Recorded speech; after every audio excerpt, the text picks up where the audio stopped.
ورحمة الله وبركاته. الحمد لله رب العالمين. الصلاة والسلام على أشرف المرسلين وعلى آله وصحبه أجمعين. سبحانك لا علم لنا إلا ما علمتنا إنك أنت العليم الحكيم. رضينا بالله ربا وبالإسلام دينا وبمحمد صلى الله عليه وسلم نبيا ورسولا وبمحي الدين عبد القادر الجيلاني رضي الله تعالى عنه شيخا مرشدا. رب اشرح لي صدري ويسر لي امري واحلل عقدة من لساني يفقهوا قولي. اما بعد، قال الله تعالى في القرآن العظيم والقرآن المجيد: أعوذ بالله من الشيطان الرجيم. بسم الله الرحمن الرحيم. قل إن كنتم تحبون الله فاتبعوني يحببكم الله ويغفر لكم ذنوبكم والله غفور رحيم. صدق الله العليم.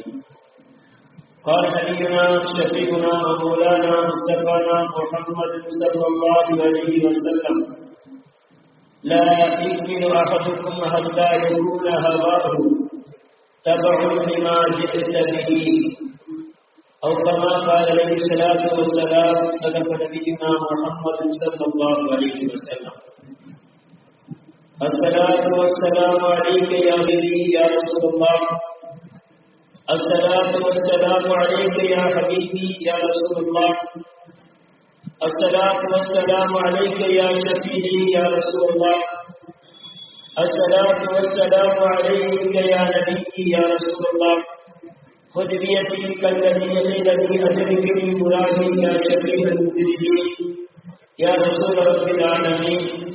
اللهم صل على سيدنا محمد وعلى آل سيدنا محمد طب القلوب ودوائها ورافع الأبدان وشفائها ونور الأبصار وضيائها وعلى آله وصحبه وسلم. சலாத்தும் கருணையும் சலாமத்தும் இறைச்சமும் எம்பெருமானார் நம் கண்மணி முஹம்மது முஸ்தபா ஸல்லல்லாஹு அலைஹி வஸல்லம் அவர்கள் மீதும் அவர்கள் வாழ்வின் அடிச்சுவட்டை அப்படியே அடியும் பிசகாமல் வாழ்ந்து வந்த சத்திய சஹாபாக்கள், தாபிஈன்கள், தபூ தாபிஈன்கள், இமாம்கள், நாதார்கள், வலிமார்கள், நல்லவர்கள் அத்தனை பேர் வந்தினர். இன்னும் இப்புனிதமான சபையில் கூடியிருக்கக்கூடிய நம் அனைவர்கள் மீதும் அல்லாஹ்வுடைய சாந்தியும் சமாதானமும் என்றும் நின்று நிலவட்டுமாக. இன்னும் அனைத்து அந்த நன்மக்களுடைய துஆ முயற்சியை பெற்றவனாக எனது உரையை ஆரம்பம் செய்கிறேன்.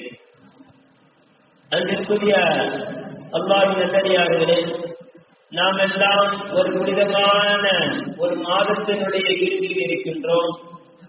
அருள்நபி ஸல்லல்லாஹு அலைஹி வஸல்லம் அவர்கள் பிறந்த மாதமான புனிதமான இந்த ரபியுல் அவ்வலுடைய இறுதி தினத்தில் நாம் இருக்கின்றோம். இந்த மாதத்தில் நபிகள் நாயகம் ஸல்லல்லாஹு அலைஹி வஸல்லம் அவர்களுடைய புகழ்பாக்கள், இன்னும் அவர்களுடைய உபதேசங்கள், அவர்களுடைய வாழ்க்கை நடைமுறைகள், அவருடைய வாழ்க்கை நடைந்த அனைத்து விதமான அந்த வழிமுறைகள் அனைத்தையும் இந்த மாதத்தில் அவர்களுடைய நேசர்களான இந்த உம்மத்தினர்கள் எல்லா இடங்களிலும், எல்லா நாடுகளிலும், எல்லா ஊர்களிலும், எல்லா பட்டி தொட்டிகளிலும் அவர்களுடைய புகழ்பாக்களையும் வாழ்க்கை வரலாறுகளையும் நாம் கேட்டிருக்கின்றோம். அவர்களுடைய இந்த பிறந்த மாதத்தை கண்ணியப்படுத்தும் விதமாக அவர்களுடைய வாழ்க்கை உபதேசங்களை நம் வாழ்வில் எடுத்து நடக்க வேண்டும் என்பதற்காக வேண்டி அவர்களுடைய வாழ்க்கை நடைமுறைகளை ஒவ்வொரு பிரசங்கத்தின் மூலமாக, உபதேசங்களின் மூலமாக, புகழ்பாக்களின் மூலமாக நாம் அறிந்து கொண்டோம். இதுவெல்லாம் நமக்கு எதை கற்றுத் தருகின்றது என்று சொன்னால், அவர்களுடைய வாழ்க்கை வழிமுறைகளை கொண்டு, அவருடைய புகழ்பாக்களை கொண்டு, அவருடைய உபதேசங்களை கொண்டு நம் வாழ்வில் எடுத்து நடக்க வேண்டும் என்பதை தான் அடிப்படையாக கொண்டு இந்த மாதம் கண்ணியப்படுத்தப்பட்டது. நாம் அந்த ரசூல் எதை நமக்கு கொண்டு வந்தார்களோ அதை ஏற்று நடக்க வேண்டும் என்பதற்காக வேண்டியும், அந்த ரசூல் எதை நமக்கு தடுத்தார்களோ அதை தடுத்து வாழ வேண்டும் என்பதை தான் இந்த மாதம் முழுவதும் அவர்களுடைய வாழ்க்கை வரலாறுகள் நமக்கு சொல்லித் தரக்கூடிய அடிப்படை பாடமும் நம்மளுடைய வாழ்க்கை நெறிமுறை பாடமும் அதுதான். அவர்கள் அந்த பாடத்தை நம்மின் மீது அழகிய முறையில் கற்றுத்தந்து விட்டார்கள்.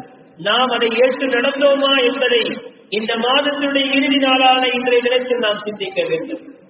அல்லாஹ் சுப்ஹானஹு வ தஆலா மனிதர்களை படைத்த நோக்கத்தை பற்றி அல்லாஹ் அழகிய முறையில் சொல்வான், வமா கலக்துல் ஜின்ன வல் இன்ஸ இல்லா லியஅபுதூன். மனித இனத்தையும் ஜின் இனத்தையும் என்னை வணங்குவதற்காகவே தவிர நான் படைக்கவில்லை என்கிறான்.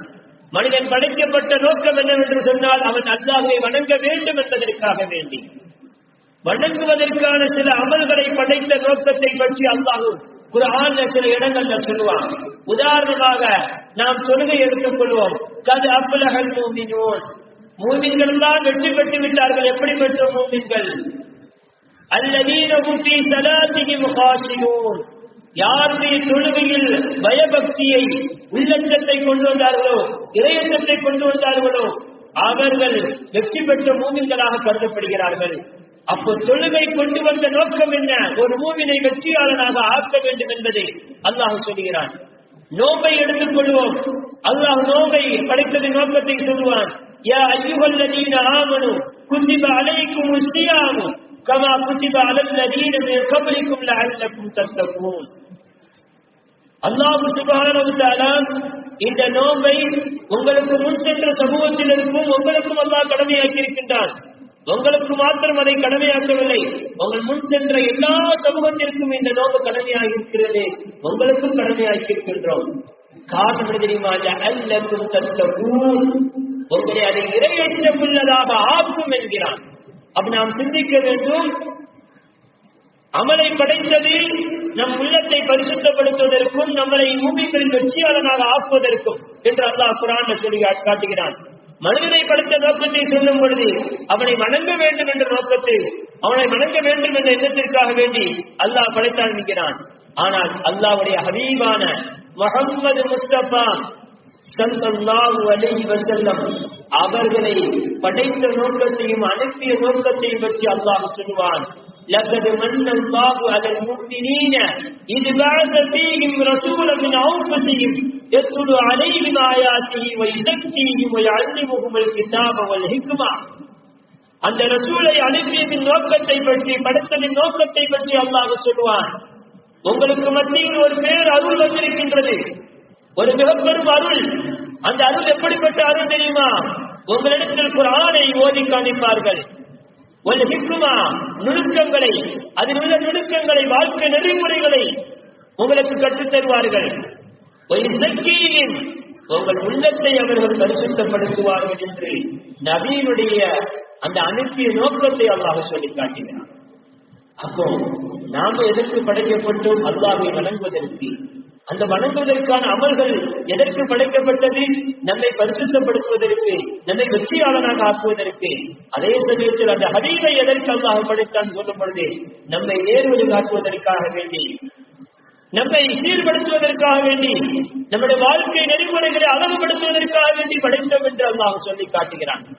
அந்த நபி அவர்கள் எந்த நோக்கத்திற்காக வேண்டி வந்தார்களோ அந்த நோக்கத்தை நிறைவேற்றி விட்டார்கள் என்று நாம் சொல்லவில்லை, அல்லாஹ் சொல்லுவான்.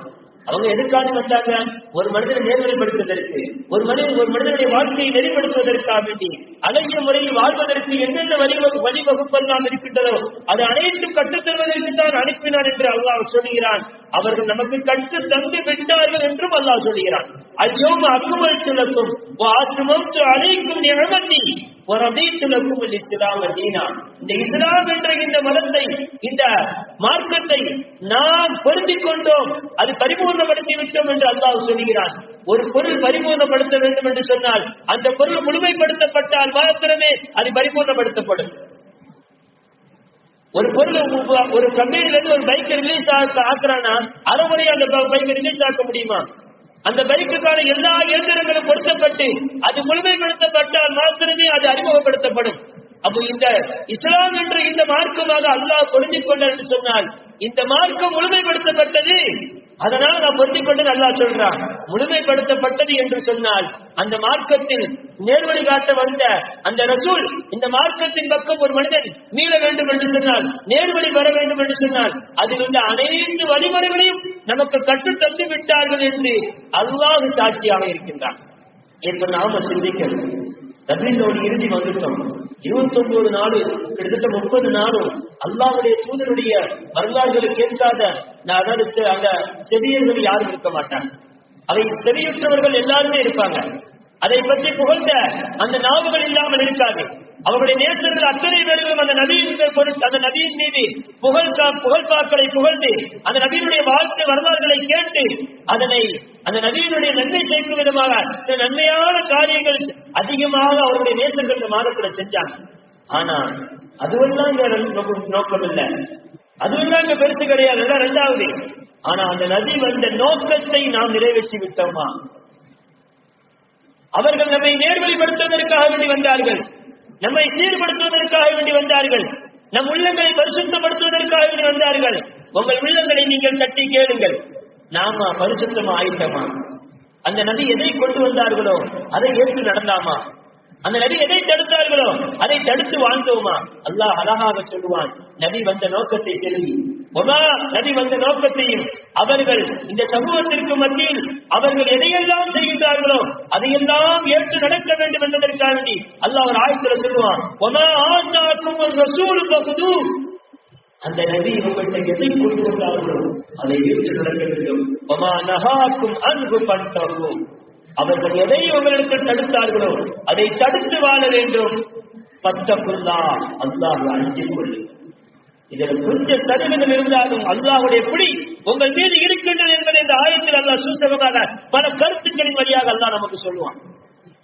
அப்போ அந்த நபி எதை நமக்கு மத்தியில் கொண்டு வந்தார்கள் அதை நம்ம ஏற்று நடந்தோம் நம்ம உள்ளத்துல கேட்கணும்.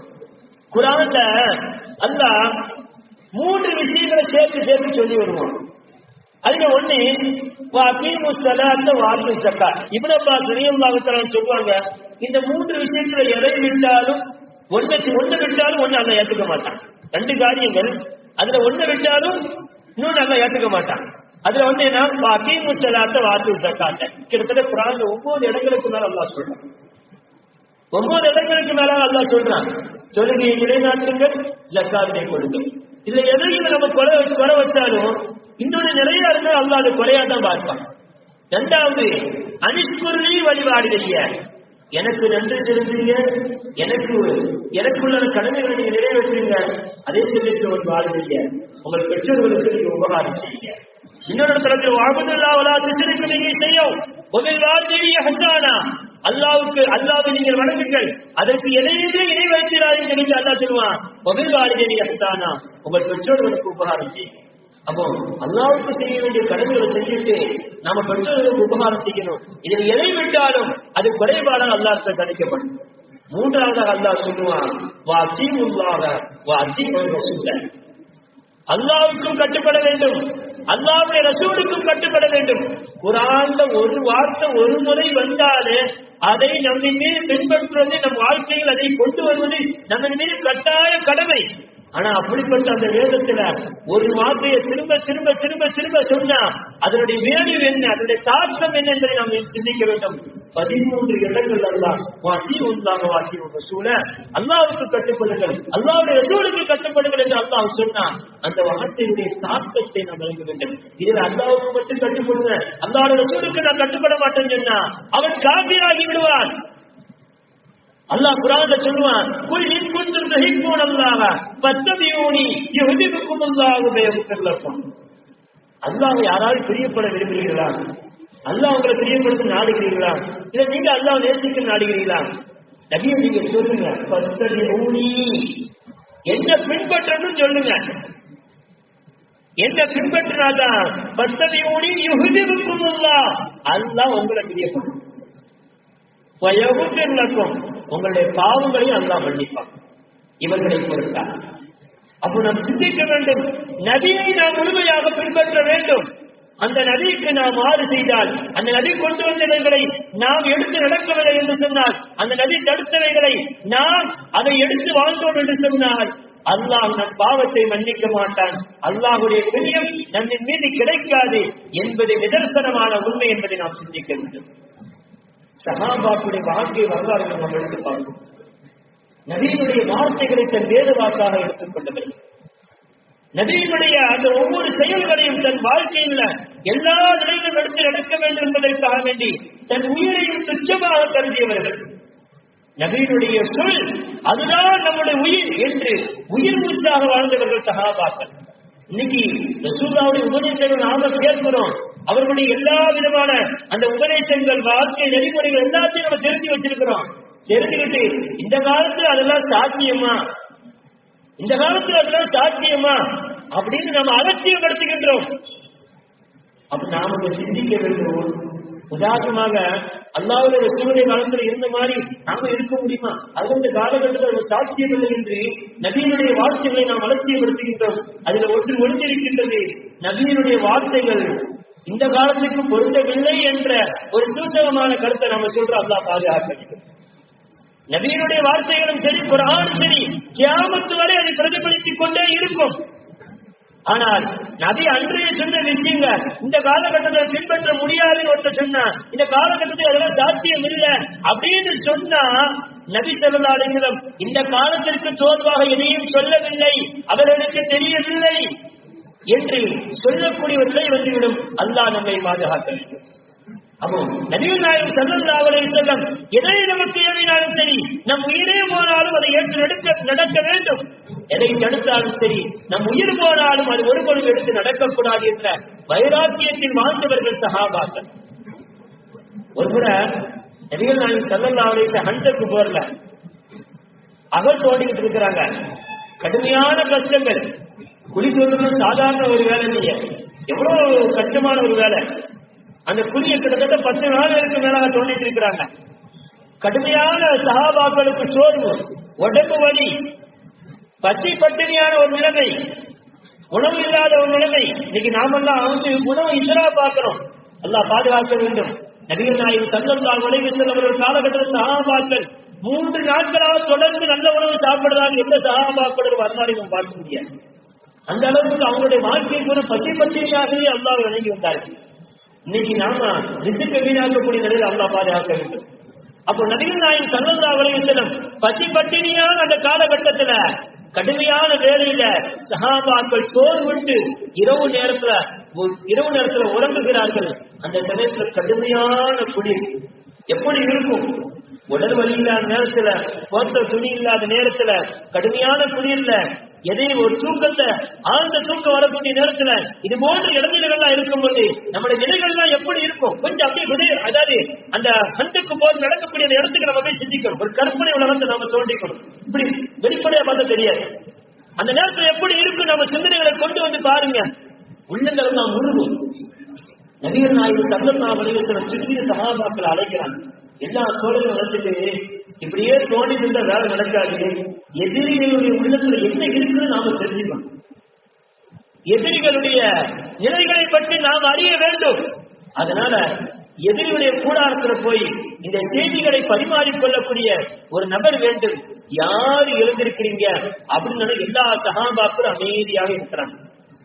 ஒன்னே உடல் சோர்வு, பசி பட்டினியான ஒரு நிலை, கடுமையான வேலை, தூக்கமின்மை, இது போன்ற உடல் ரீதியான பிரச்சனைகள் இருக்க, இதுல போய் எதிரிகள் கூடாரத்துல போய் விஷயத்தை திரட்டி வரணும்னா உயிர் உட்பட எல்லாத்துக்குமே சந்தேகமான ஒரு நிலை.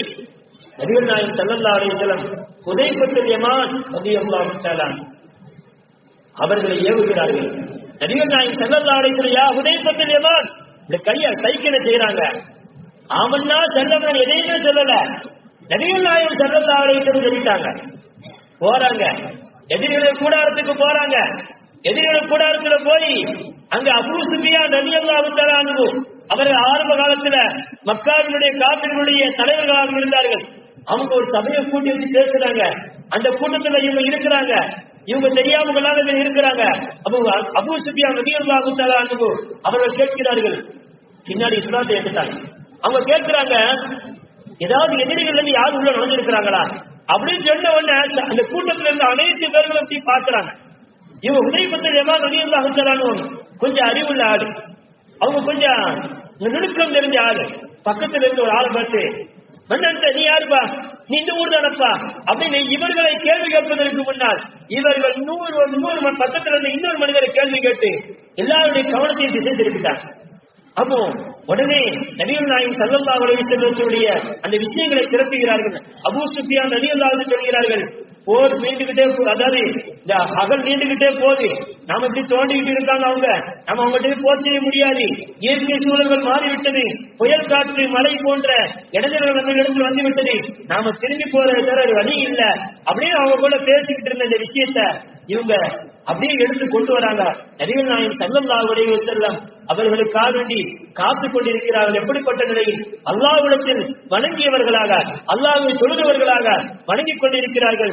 ஹுதைஃபத்துல் யமான் ரலியல்லாஹு தஆலா உள்ள வந்த உடனே நபிகள் நாயகம் ஸல்லல்லாஹு அலைஹி வஸல்லம் தொழிலை முடிச்சிட்டு அப்படியே ஹுதைஃபத்துல் யமான் ரலியல்லாஹு தஆலா அவர்களை கரங்களை பிடித்து அப்படியே கட்டி அணைக்கிறாங்க. எவ்வளவு பெரிய பாக்கி! நபிகள் நாயகம் ஸல்லல்லாஹு அலைஹி வஸல்லம் நமக்கு பிடிச்ச ஒரு மனுஷரே நம்மளை கட்டி அணைச்சி சந்தோஷத்துல நம்ம பார்த்தா எப்படி இருக்கும்? சாதாரணமா ஒரு அமைச்சரோ அல்லது ஒரு பதவியில் இருக்கிறவங்களோ நம்மளை கிட்ட உட்கார வச்சு அணைச்சுக்கிட்டனா அதை ஒரு செல்ஃபி எடுத்து அதை கூட உலகம் கூட பரப்புற உலகம் இது. நான் அவர் கூட இருந்தேன், நான் இவர் கூட இருந்தேன். ஹுதைஃபத்துல் யமான் ரலியல்லாஹு தஆலா அன்ஹு அவர்களுக்கு எப்படி ஒரு சந்தோஷம்! இந்த சந்தோஷத்திலும் நபிகள் நாயகம் ஸல்லல்லாஹு அலைஹி வஸல்லம் இன்னொரு சந்தோஷத்தையும் சேர்த்து கொடுக்கிறார்கள். இப்படி ஒரு காரியத்தை நீங்க செஞ்சு வந்ததுனால நாயகம் ஸல்லல்லாஹு அலைஹி வஸல்லம் ஒரு வார்த்தை கையை கொண்டு சைக்கிளை செய்து நீங்க போங்க என்று சொன்னதுக்கு தன் உயிரையும் துச்சமாக கருதி நாயகம் நமக்கு கட்டளையிட்டு விட்டார்கள், அது அல்லாஹ்வுடைய கட்டளைக்கு சமம் என்று ஏற்று எதையுமே யோசிக்காம அடுத்த நொடி பொழுதை சென்ற அந்த தோழருக்கு நாயகம் ஸல்லல்லாஹு அலைஹி வஸல்லம் கொடுத்த பரிசு என்ன தெரியுமா? அந்த ரஃபீக்குல் ஜன்னத மஇ, நீங்க நாளைக்கு சொர்க்கத்துல எனக்கு உத்தரவாக என்னோடு இருப்பீங்க என்று நபிகள் நாயகம் ஸல்லல்லாஹு அலைஹி வஸல்லம் நாயகத்திற்கு கட்டுப்பட்டதன் மூலமாக அவர்கள் கொடுக்கக்கூடிய வாக்கியத்தை நாம் வழங்குகிறோம். இந்த உலகத்துல அல்லாஹ்வுடைய ரசூலுக்கு யாரு கட்டுப்படுகிறார்களோ அவர்கள் சீரழிந்து விட மாட்டார்கள். அல்லாஹ்வுக்கும் அல்லாஹ் ரசூலுக்கும் யார் கட்டுப்படுகிறார்களோ இந்த உலகத்துல சோதனை அடைந்தே தீர்வார்கள். ஆனால் சோதனையுடைய முடிவு அவர்களுக்கு வெற்றியாகத்தான் இருக்கும். சஹாபாக்களுடைய வாழ்க்கையில யாருக்கு கஷ்டம் இல்லாம ஈமான் பரிபூர்ணமாச்சு. அவங்க ஈமான் அல்லாஹ் ஏற்றுக்கொண்டானா சும்மா தொழுது வணங்கிட்டு எந்த கஷ்டமும் இல்லாமலே அல்லாஹ் அவங்களை பொருத்திக் கொண்டான் இல்லையே. அவங்களுடைய வாழ்க்கை அனைத்துமே கஷ்டம் தானே. அல்லாஹ்வுடைய ரசூலை ஏற்றுக்கொண்ட ஒரே காரணத்திற்காக வேண்டி ஒரு குடும்பமே சீரழிக்கப்பட்டது. அம்மார் இப்னு யாஸிர் ரலியல்லாஹு தஆலா ஒரு குடும்பம், ஒரு குடும்பமே விரட்டி அடிக்கப்பட்டது. உஸ்மான் ரலியல்லாஹு தஆலா அன்ஹு. காரணம் என்ன? அந்த தூதுவரை அல்லாஹ்வுடைய தூதுவராக ஏற்றுக்கொண்டார்கள். அல்லாஹ்வுடைய ரசூல் தங்களுடைய உயிரின் மேலாக நேசத்துக்குரியவர்களாக ஆக்கிக் கொண்டார்கள். அதனால் அவர்கள் வாழ்க்கையில் பலவிதமான சோதனைகள் ஏற்பட்ட பொழுதும் அது அல்லாஹ் ரசூலுக்காக அதை ஏற்றுக்கொண்டார்கள். அதனால் அல்லாஹ் கொடுத்த ஒரு பாக்கியம் அவர்களுக்கெல்லாம் சொர்க்கத்தையே அவர்களுடைய காலகட்டத்திலே நற்செய்தி சீட்டாக அவர்கள் பெற்றார்கள்.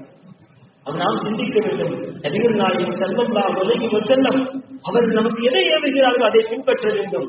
உமர் ரலியல்லாஹு தஆலா ஹுதைபியா உடன்படிக்கையில முழுக்க முழுக்க இஸ்லாமியர்களுக்கு எதிரான வாதங்களை ஒரு கடிதத்தில் எழுதி இஸ்லாமியர்களை முடக்க வேண்டும் என்பதற்காக வேண்டி இஸ்லாமுக்கு எதிரான அவர்களுக்கு தோதுவான அனைத்து வார்த்தைகளையும் கடிதங்களை கொண்டு வந்துட்டு கையெழுத்து அவங்க ரசூல்லாட்ட வராங்க. ரசூல்லா கையெழுத்து போட போறாங்க. உமர் ரலியல்லாஹு பக்கத்துல இருந்து யார சொல்லலாம், நாம ஹக்ல தானே இருக்கிறோம், நாம ஒண்ணு பாத்தில இல்லையே, நாம உண்மையான வார்த்தைதான் இருக்கிறோம், இவங்க நமக்கு எதிராக எழுதி வந்திருக்கிறாங்க, நீங்க அதிலே கையெழுத்து போட போறீங்க. ஏன் நம்ம சொர்க்கவாதிகள் தானே, மரணத்திற்கு பிறகு அல்லாஹ் நம்ம ஹயாத் ஆக்குவோம், சொர்க்கத்துல தானே ஆக்குவான், நம்ம ஏன் இப்படி இவங்களுக்கு இறங்கி போகணும் என்று சொல்லும் பொழுது அன்னி ரசூலுல்லாஹ் லா அஸீஹி அபதா, நான் ரசூலுல்லாஹ், நான் அல்லாஹ்வுடைய தூதராக இருக்கின்றேன், நான் ஒரு பொழுதும் யாருக்கும் எந்த விதமான நோவினையும் கொடுக்க மாட்டேன், எந்த ஒரு பாவத்தை நான் அல்லாஹ்வுக்கு மாற்றமான எந்த காரியத்தை நான் செய்ய மாட்டேன் அப்படின்னு சொன்னேன். அப்படி அது வரைக்கும் கோபத்தில் விரண்டு எழுந்த உமர் ரலியல்லாஹு தஆலா அப்படியே சாந்தமாகிறான். என்னால தாங்க முடியல. அபூபக்கர் வராங்க, நீங்களாவது அல்லாஹ்வுடைய தூதர்கிட்ட சொல்லுங்க, அல்லாஹ்வுடைய தூதர்கிட்ட நீங்க சொல்லுங்க, நீங்க நெருக்கமான ஆளாச்சே, நீங்களாவது சொல்லுங்களேன். முழுக்க முழுக்க இஸ்லாத்துக்கு எதிரான அந்த கடிதத்துல அந்த ஒப்பந்தத்துல ரசூலுல்லாஹ் கையெழுத்து போட போறாங்களே, நீங்க சொல்லுங்களேன். என்ன தடுத்துட்டாங்க? என்ன ஒரே வார்த்தை அந்நிய ரசூலுல்லாஹ், நான் அல்லாஹ்வுடைய தூதர் என்பது உங்களுக்கு தெரியுமா? அதனால அமைதியா நீங்க ஒரு வார்த்தையில சொல்லி மடக்கிட்டாங்க. நீங்க ஏதாவது சொல்ல முடிஞ்சோன்னு ஹுவ ரசூலுல்லாஹ், அவங்க அல்லாஹ்வுடைய தூதர் அப்படின்னு அபூபக்கர் சொன்ன அப்படியே சாந்தமாயிடலாம். இதை விடவும் ஒன்று என்ன தெரியுமா? தனக்கு தானே அவங்க நினைக்கிறாங்க, அல்லாஹ்வுடைய தூதருடைய விஷயத்துல நாம ஒழுக்க குறைவாக நடந்து விட்டோமோ என்று என் உள்ளம் சொல்லுகின்றது.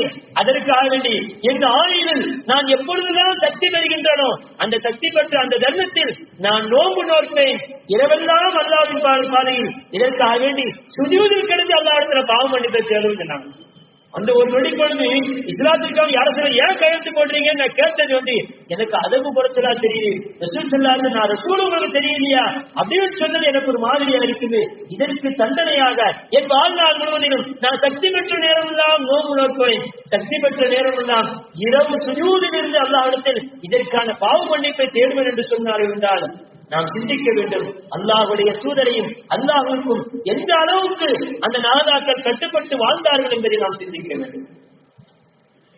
நபிகள் நாயகம் ஸல்லல்லாஹு அலைஹி வஸல்லம் ஆயிஷா ரலியல்லாஹு தஆலா அறிவிக்கிறாங்க, ஒரு முறை நபிகள் நாயகம் ஸல்லல்லாஹு அலைஹி வஸல்லம் மெம்பர் படியில உட்கார்ந்து உபதேசம் பண்ணிக்கிட்டு இருக்கிறாங்க. பண்ணிக்கிட்டு இருக்கும்போது திடீர்னு ஒரு நபர் பக்கத்தில் இருந்த ஒரு நபர் அதாவது எழுந்தது போன்று அவரை குறித்து நபிகள் நாயகம் ஸல்லல்லாஹு அலைஹி வஸல்லம் இஜ்லிஸு என்று சொன்னார்கள். எந்த அறிவிப்புகள் வருது? ஒரு அறிவிப்புல அப்துல்லா இப்னு ரவாஹா ரலியல்லாஹு தஆலா பள்ளியாசத்துக்கு வெளியில வந்துட்டு இருந்தாங்களா, இஜ்லிஸுனோட ரசூலுல்லாஹ் நம்மள தான் சொல்றாங்கன்னு அப்படியே காமிட்டாங்க. ரசூல் ஸல்லல்லாஹு அலைஹி வஸல்லம் நம்மள தான் சொல்றாங்களோ, ரசூலுல்லாஹ் சொன்னது உள்ளக்க. இன்னொரு இடத்துல அதாவது பனி கரம் என்று சொல்லக்கூடிய இடத்துல அவங்க வந்துட்டு இருந்தாங்களா, ரசூல் ஸல்லல்லாஹு இஜ்லிஸு என்று சொன்னது நம்மை குறித்துதான் இருக்கின்றது என்று அந்த பனி கரம் என்ற இடத்துல உட்கார்ந்துட்டாங்க. கேட்டாங்களா, இந்த ரசூல் ஸல்லல்லாஹு அலைஹி வஸல்லம் யாரையே சொன்ன மாதிரி இருக்கு, நீங்க ஏங்க உட்கார்ந்தீங்க? ஒருவேளை அந்த ரசூல் என்னை சொன்னதாக இருந்தால் அந்த சொன்ன நேரத்தில் நான் அதை செய்யாமல் நான் உட்காராமல் நான் அவர்களுடைய சொல்லுக்கு மாறு செய்து நடக்கும் பொழுது அந்த நேரத்தில் மௌத்து என்னை அடைந்தால் நான் எப்படிப்பட்ட நிலையில் நான் இருப்பேன் என்பதை நீங்க சிந்திக்கிறேன். அல்லாஹ்வுடைய ரசூல் என்னதான் சொல்லி இருக்காங்க, சொல்லி இருந்து நான் அதுக்கு மாறு என்ன சொல்லல அப்படின்னு நினைச்சிட்டு நான் அப்படியே இருந்து எனக்கு மௌத்து வந்துட்டேனா நான் எப்படிப்பட்ட நிலையில் இருப்பேன் என்ற பயம் என் உள்ளத்தை உறுத்தியது. அதனால் அது யாருக்காக இருந்தாலும் சரி என் காதுல கேட்டுட்டு அந்த ரசூல் உட்காருங்க சொல்லிட்டாங்க, நான் உட்கார்ந்துட்டேன் அப்படின்னா அது எந்த அளவுக்கு அல்லாஹ்வுடைய ரசூலுடைய வார்த்தை யதார்த்த வார்த்தையாக. அதனால்தான் அல்லாஹ் சுப்ஹானஹு வ தஆலா அவருடைய தூதர் நபிகள் நாயகம் ஸல்லல்லாஹு அலைஹி வஸல்லம் சொல்வார்கள், லா யுக்மினு அஹதுக்கும் ஹத்தா யகூன ஹவாஹு தபஅன் லிமா ஜிது பிஹி. அல்லாஹ்வுடைய அந்த ரசூலை நீங்கள் ஒரு பொழுதும் ஈமான் கொண்டவராக ஆக மாட்டீர்கள். எப்படிப்பட்ட தெரியுமா? ஹவாஹு தபஅன் லிமா ஜிது பிஹி. உங்களுடைய மனோ இச்சை எதை சொல்லுகிறதோ அது அந்த ரசூல் சொன்னதாக இருக்கணும். ரசூல் சொன்னது உங்க மன இச்சை சொல்லலன்னா அதை தூக்கி எறிஞ்சிடணும். எந்தெந்த ஹதீஸ்ல விளங்குதுன்னா யதார்த்தமாக ஏதோ கஷ்டப்பட்டு அல்லாஹ்வுடைய ரசூலுடைய அந்த கட்டளைகளை பின்பற்றணும் இல்லை, ரசூலுடைய கட்டளைதான் பின்பற்றி ஆகணும். அதுதான் நம்முடைய யதார்த்த வாழ்க்கையா மாறணும். எப்படி மதிய நேரம் வந்தா சாப்பிடுகின்றோமோ, எப்படி இயற்கை உபாதைகள் வந்தா கழிக்கிறோமோ, வெளியே போன ட்ரெஸ் நம்ம அறியாம போடுகின்றோமோ, அது போன்று நம்முடைய யதார்த்த வாழ்க்கையாக நபிகள் நாயகம் ஸல்லல்லாஹு அலைஹி வஸல்லம் அந்த வழிகாட்டுதல் இருக்க வேண்டும் என்பதை நபிகள் நாயகம் ஸல்லல்லாஹு அலைஹி வஸல்லம் சொல்லித் தருவார். அதனால்தான் இஜ்லிஸுனோட உட்கார்ந்துட்டாங்க. ஒரு சஹாபி நபிகள் நாயகம் ஸல்லல்லாஹு அலைஹி வஸல்லம் சொல்ல வராங்க, ரசூலுல்லாஹ் பதில் சலாம் சொல்லல. என்ன ஏதுன்னு பக்கத்துல இருந்த தோழத்தை கேட்கும் பொழுது, உங்க வீட்டு வழியா ரசூலுல்லாஹ் வந்து நடந்தாங்க, உங்க வீட்டு வழியா நடந்தாங்க, உங்க வீடை பார்த்தாங்க, யாரு வீடுன்னு ரசூலுல்லாஹ் கேட்டாங்க, அதான் அவருக்கு தெரியும் அப்படின்னா. நபிகள் நாயகம் ஸல்லல்லாஹு அலைஹி வஸல்லம் ஏவவில்லை, உங்க வீடு ஏன் இப்படி பெருசா கட்டிருக்கீங்க அப்படின்னு சொல்லவும் இல்லை. அந்த வீடை கொடுத்து நாயகத்துடைய உள்ளத்தில் ஒரு அதிர்ச்சி ஏற்பட்டு விட்டது. வீடை தரமட்டமா எடுத்துட்டு யார சொல்லலாம், என் வீட்டை எடுத்துட்டேன் சலாம் சொல்ல உடனே பதில் சலாம் சொல்றாங்க. குல்லு பனா அவங்க கத்தாவும் ஒவ்வொரு கட்டணங்களும் உங்களுக்கு அழிவைத்தான் ஏற்படுத்தும் என்று நபிகள் நாயகம் ஸல்லல்லாஹு அலைஹி வஸல்லம் சொன்னார்கள். அப்போ எந்த அளவுக்கு அந்த சஹாபாக்கள் அந்த நாயகத்தினுடைய உணர்வை கூட, அந்த உணர்வில் வரக்கூடிய அந்த வார்த்தைகளை கூட அவர்கள் கட்டுப்பட்டார்கள் என்று சொன்னால், அந்த சஹாபாக்கள் எங்கே? அவருடைய உபதேசங்களை வாழ்நாள் முழுவதும் கேட்டுக்கொண்டு அதை அலட்சியப்படுத்தக்கூடிய நாம் எங்கே? அந்த ரசூல் சொன்னது போன்று நாம் இருக்கின்றோமா? அந்த ரசூல் நம்மிடத்தில் எதை ஏவினார்கள்? எல்லா விதமான நாயகம் ஏவாது எதுவுமே கிடையாது. எல்லா துறைகளும் எப்படி ஒரு மனிதன் வாழ வேண்டும் என்பதை நபிகள் நாயகம் ஸல்லல்லாஹு அலைஹி வஸல்லம் நமக்கு கற்றுத்தந்திருக்கிறார்கள். அந்த கற்றுத்தந்ததற்கு மாற்றமாக நாம் நடந்தோம் என்று சொன்னால் அல்லாஹ்வுடைய வேதனை நம்மை நெருங்கிய தீர்வு என்பதை நாம் சிந்திக்க வேண்டும். ஒரு உண்மையான நேசருக்கான அடையாளத்தை நாயகம் சொல்லித் தருவார்கள். இன்னல் முஹிப்ப லிமன் யுஹிப்ப முதீஉன். ஒரு மனிதனை நேசிக்கின்றார் என்று சொன்னால் அந்த நேசருக்கான அடையாளம் அந்த நேசிப்பவர்களுடைய அந்த செயல்களை இவன் செய்ய வேண்டும். எங்க ஆப்போ நான் பிரியப்படுறேன்னு சொன்னா எங்க ஆப்ப எந்தெந்த காரியங்கள் செய்வாங்களோ அதை நான் செய்யணும். எங்க ஆப்புக்கு எந்த காரியம் பிடிக்காதோ அதை விட்டு நான் விலகி இருக்கணும். எங்க ஆப்போ ஒரு ஆட்டை சண்டை போட்டிருக்கேன், அவன்கிட்ட நான் உறவு கொண்ட எங்க ஆப்ப என்ற பிரியமா இருப்பாரா? அதே போன்று ஒரு ரசூலை நாம் உயிருக்கு மேலாக நாம் பிரியப்படும் என்று சொன்னால் அந்த ரசூல் நம்மிடத்தில் எதை ஏவினார்களோ அதை ஏவ வேண்டும். எதை தடுத்தார்களோ அதை தடுத்து வாழ்வதுதான் ஒரு உண்மையான நேசருக்கான அடையாளம் என்பதை நபிகள் நாயகம் ஸல்லல்லாஹு அலைஹி வஸல்லம் நமக்கு கற்றுத் தருகிறார்கள். ஆகையால் புனிதமான ஒரு மாதம் நம்மை விட்டு கடந்து விடக்கூடிய ஒரு நிலையில் நாம் இருக்கின்றோம். இந்த மாதத்தின் நாயகத்துடைய வாழ்க்கை வரலாறுகள் அனைத்து பேரும் செவியுற்று இருப்போம். அவருடைய வாழ்க்கை நெறிப்படுகளை நாம் கேட்டிருப்போம். அதுவெல்லாம் நமக்கு சொல்லித் தரக்கூடிய பாடங்கள். அந்த ரசூலுடைய வாழ்க்கையை நம்முடைய வாழ்க்கையில் அணு அளவின்றி குறையாமல் நான் பின்பற்ற வேண்டும். அப்படிப்பட்ட தௌஃபீக் அல்லாஹ் நமக்கு தருவானாக. அப்படி வாழக்கூடிய அந்த மக்களுக்கு அல்லாஹ்வுடைய அந்த வெற்றி, அல்லாஹ்வுடைய அருள், அல்லாஹ்வுடைய பரக்கத்து எல்லா நிலையிலும் இறங்கிக் கொண்டே இருக்கும். அப்படிப்பட்ட பாக்கியவான்களாக அல்லாஹ் என்னையும் உங்களையும் ஆக்கிரமி புரிவானாக. வாஹிரு தஅவானா அல்ஹம்துலில்லாஹி ரப்பில் ஆலமீன். அஸ்ஸலாமு அலைக்கும் வரஹ்மத்துல்லாஹி வபரகாத்துஹு.